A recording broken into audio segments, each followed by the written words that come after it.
Hey y'all, welcome back to my channel. Today is wash day and I'm going to show you how I maintain my hair in between getting my hair done from my hairstylist.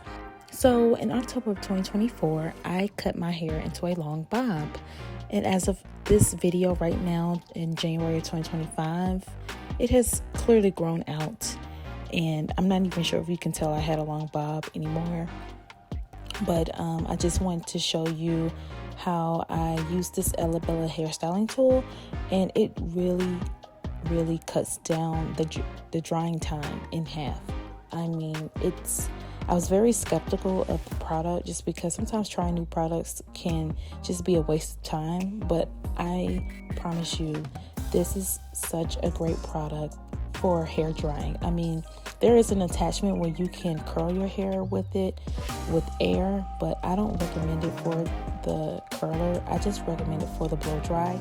The mere fact that the tools can literally lock in place and you don't have to worry about the attachments flying off, I mean, it's just a game changer. I normally start off with a bigger tool and then I go in with a smaller tool to get closer to my roots. And y'all, I'm just playing, having a good time. My husband's playing music and I'm just being crazy. But yeah, and you can see how straight the hair gets after it's dried with the Ella Bella hairstyling tool. I really don't even have to put that much heat on my hair when it's time to flat iron it. And that's so important because you're already putting so much heat on it anyway. You don't need to feel the need to overly fry your hair if the blow dryer does its job.